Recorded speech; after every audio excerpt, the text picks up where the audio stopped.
How is the downgrading of the country likely to affect the provision of social grants? How will the downgrade affect economic growth in general? Why is there an increase in the number of households relying on social grants? What can be made of the statement, if the rent falls, we will pick it up? What time is it? It's question time.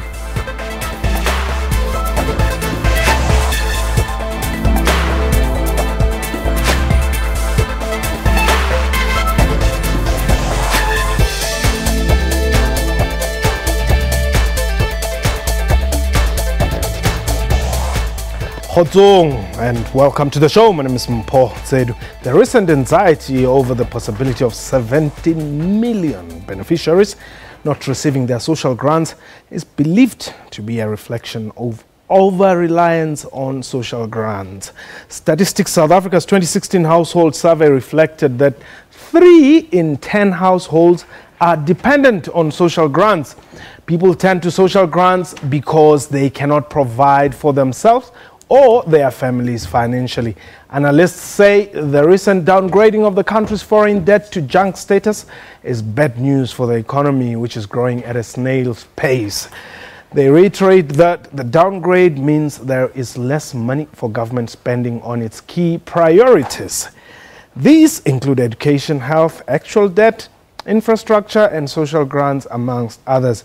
But is the provision of social grants economically sustainable? We are live, and therefore you can call us and air your views. The numbers to dial 089-1104-210, Twitter handle at QuestionTime24. My guest today, Dr. Padi Lehohla. He's the Statistician General for South Africa, or rather for Stats SA. Let me put it. Yeah, it's the Statistics South Africa. Stats SA is the best and safest way to put it. That is it. Well, I guess a lot of people may, or not a lot, but some may not have linked this downgrade to social grants. Just bring the link for us there. A downgrade has many implications, one of which is the cost at which we import goods will be expensive because it has a very direct relationship with the drop in the value of the rand relative to the dollar. Yeah. And that means that the goods that we import from outside, particularly oil goods, petrol and the like, become expensive. And that has an inflationary effect. It increases the prices, and when it increases the prices of petrol, and you know petrol is very ubiquitous, it impacts on everything else. Yeah. So its follow-through effects are very serious in the economy. Food inflation is one of those things that can actually pick up very quickly because it's linked to transport and growing of crops. It's energy intensive. So food inflation can actually be very, very heavy, and a good proportion of the money that the poor use, they apply it on food. So they'll have a disproportionate effect of feeling the inflation.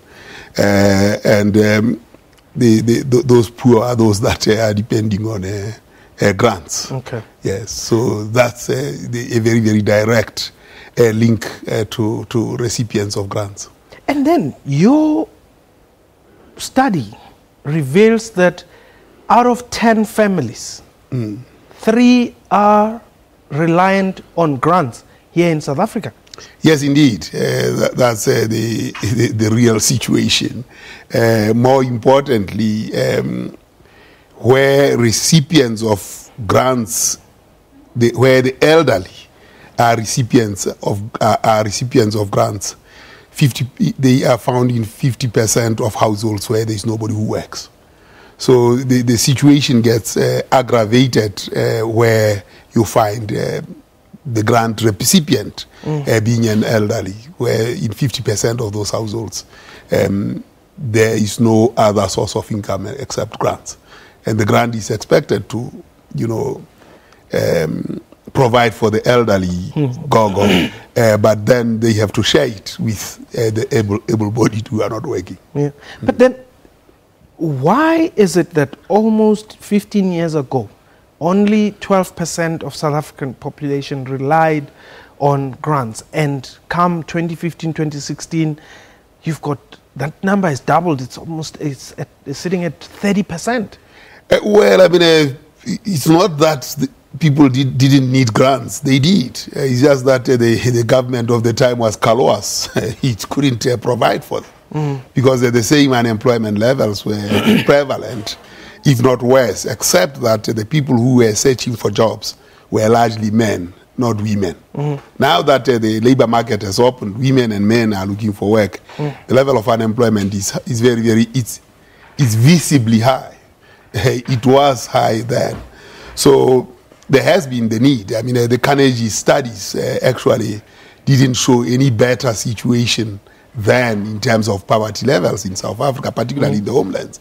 So we are seeing the same kind of persistence of that poverty, but the grants are a cushion. So what government has done with the fiscus, which was a counter, the fiscus has been to generate enough money to at least pay grants. The situation would have been more dire. And that has impacted positively on reducing the levels of poverty. At least the food poverty line is, people live above that now. Yeah, and when I mean in your studies, I know that we're saying 3 out of 10 families are reliant on grants, but there have been all sorts of theories around heavy reliance on grants. Have you been able to scientifically prove that, for instance, young girls are deliberately falling pregnant in order to access social grants for their kids? No, that's nonsense. That nonsense in terms of something that doesn't make sense. Yeah. Yes. No, young girls don't get pregnant so that they can get grants. I mean, it's pastime, lazy story that people put across. Fertility is declining. Number of children born per woman are dropping in South Africa very, very dramatically. The fact of teenage pregnancy, it's witnessed, it's there, but it is not there because young girls think that they'll get grants. What do you do with 300 rands per month when you have a child? There are other forces that are at play in terms of teenage pregnancy, certainly. Okay. And we shouldn't focus on grants that much. I think it's insulting to women to suggest that, after all. So the grants are useful, including for teenage mothers, because then what you find where there are grants, the possibility of going to school is increased, the job search is improved, and of course, poverty is dealt with. If you go to Mbashe, and we haven't done a thorough study here in Mbashe, but when you go to Mbashe in the Eastern Cape, which was the place with the highest participation in agriculture, you find all these grannies going into fields, and I suspect that fractions of the grants were used maybe to buy seed and so on. So it becomes investable capital rather than just consumption capital. And I think how grants have to be played, particularly in a situation like South Africa, is to look at whether it can be investable capital. Okay, hold it there. Let's take Tammy. Tammy, you are in Botshabelo.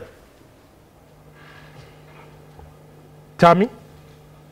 Tell me, how true is it, I wonder if the good doctor can respond to that, how true is it that out of all the number of recipients of the grants, you might find that if the good doctor and his office were doing their job, you could find that now 25% is from Lesotho, 10% from Zimbabwe, and all the around many countries. Thank you. All right, thanks. Did you get the question? Yes, that these guys from Lesotho and Zimbabwe access grants in South Africa. I'm sure it's possible. I think it's not uncommon that bordering countries may take advantage of what is available across the border. That happens. You have to improve your management systems so that you don't find people pilfering into your system. I think that's what has to happen. Yes. Okay, I'm told there's a tweet, but I can't see it. I'm hoping they will put it on screen. I don't know from who, but the tweet says, can social grants be suspended because of the downgrade? Well, if the government can't afford them, of course, they'll have to be suspended, or there has to be more borrowing. And the downgrade certainly will imply that there has to be more borrowing, and some money has to come from somewhere. That's really a direct situation. But if the grants were to be suspended or lowered, given where we are, what would you do with those people? I mean, the issue, quite frankly, is that we are in a very dire catch-22 situation where levels of unemployment are just too high, and the poverty is being reproduced every day. And I don't think we have a system that is actually focusing at getting us out of this, or rather, put differently, the magnitude of the problem is so huge that to work itself out is like a goat that is swallowed by a python. It has to work itself out through that way. Okay, let's go to Polokwane Marotong. Butani, welcome. Thank you very much, Mpa, for taking my call, and welcome back. We missed you vehemently here on the show. But look, my comment briefly. Statistician General, I just want to thank you, Tatele Khotla. You are one of those people that we look up to, and we think with your attitude, that this attitude, that the Travel Godin's attitude, then this country is going towards a brighter future. Keep it up, Tate, and do not dismiss. Thank you very much. Keep well. Thanks very much, Mutani. Wow. Well, I think we do our job. Mine is to provide the numbers, the facts, and make them as visible as possible. And I think the government of South Africa and the peoples of South Africa have given us the space to do so. And I think with that, we can plan better and plan on the basis of what we know.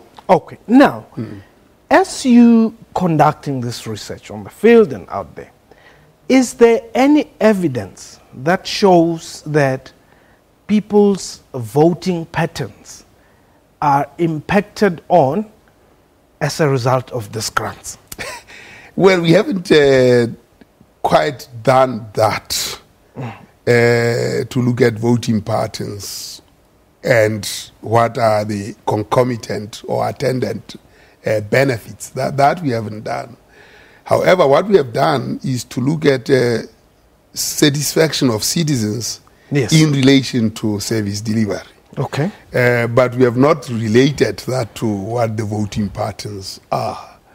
We have only demonstrated that levels of satisfaction of citizens, particularly in service delivery, show a very difficult situation, which opens up very clearly the question as to whether the integrated development plans work. They don't. I think that's what is coming up, that integrated development plans are a figment of an imagination. They don't work. They are not there.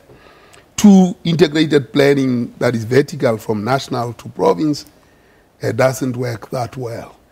That is the locus of planning is not the local entities where things are found. For instance, why do I say this? We ran a citizen satisfaction survey in KwaZulu-Natal. And that's what you need, a citizen satisfaction survey nationally. Okay. But KwaZulu-Natal asked us to run this in 2016. And then we are going to run another one now in another month to see how far they've got. But what was the evidence on the ground? The evidence is this. When you look at services like water, sanitation, electricity, those three, and housing, yes, you do not see a coherence in terms of that package of services. The level of satisfaction on all those four things must center around a common range. But you see dispersion. What does it mean? It means the Department of Water first plans on its own and then goes and puts water there. Housing does the same on its own. Sanitation and everybody else goes as though they are not working with citizens. Therefore, that is why the level of satisfaction is so dispersed. It reflects on the quality of the plan. And it reflects, therefore, that, or implies, therefore, that there is a lot of wastage that goes into the system. But there was, at some point, the IGR bill. I don't know. Yes, there are bills and bills, and the IDPs and IDPs, and quite clearly, at the level of citizenry, you can see where there are systems failure. Looking at it from the bottom, and you will see that it looks very ugly up there. Okay, so who is this citizen who is reliant on grants? The character of the person who is reliant on grants is black. That is proportion of, I mean, in the blacks are the majority. Yeah. So you will see that in the majority, but proportionately as well, the person who is reliant on grants is black, has a very low level of education, is probably a widow because the men have died. I mean, you marry your wife 5 years younger than you, but you know your life expectancy is shorter. So he's a widow and lives with 3 generations in the household. That tells you the burden that the grant holder carries. Hold it there. Let's go to Katlehong. Caesar, welcome. Ntatelikai bathong. The only thing that I wanted to know and to correct the person that we are with there, I think what he's saying about our young children, it's not true, because these children, some of them, they believe that if they get children 4 or 5, they will get a lot of money. And I think it's destroying our children. How can we correct it? Because it really is destroying the nation. That's number one. Number two, I don't want to see how the people, they are going to suffer if ever they can cut the grant, especially to the elderly people. I'm so frustrated because I don't know those other people what they are going to do. I'm better off because I've just resigned in 2015 in the company at work. So now at least I've got that little bit of money. So what about those who are suffering really? The only thing that they are belong to is this grant, Okay. I'm really, really worried, Teku. Thank you, my dear. Thank you so much, Mrs. Yes, I think I tried to answer the first question of young girls having children thinking that they'll get grants and they can multiply 300 rands per child and that will be 1,500, which is then their currency. No, that's not... there is nothing scientific about it. There's no scientific evidence. In fact, the scientific evidence suggests that they don't. So that's the point. Let's disband with that. I think it's a very nice Lokshin talk. Yeah, Lokshin talk. Yes, it tickles the palate. That's what it does. Yes, indeed. I mean, the situation in South Africa for a very long time to come is poised to be a grant-driven situation. Because if you look at the people who are 24 and above at the moment who are not working, I mean, at the level of unemployment that we are suffering, particularly of the youth, it implies that they are going to depend on grants for a long time. And of course, they don't die quickly. They are going to live on for quite a while. So this is with us for the long haul. it's not something that we can think will stop now. It has to take probably 2 generations. Okay. Because I don't think the way we are addressing education and the way we are progressing through that, and with the complications of education outcomes and the future economy, this is on with us. Whether it will be affordable, it's a very difficult matter. Okay. Kwame 1972 says, how many white people receive grants? Amongst the whites, it will be about 10% of the elderly. That is, I mean, it's a very Which type of grants are they receiving? That's that grant. Yes, intent. A very, very small percentage of those that get that kind of thing. Whites depend on their accumulated pensions. Okay. Yes, yeah, that's what. And investments. Investments and so on, yes. Okay. How long do you think this will take to be resolved, or what needs to be done? Please help us in that. Is South Africa really going to be just a nation made up of grant dependents? I think that's, I don't want to say that's where we are headed, but there is no end in sight, yes, in relation to this.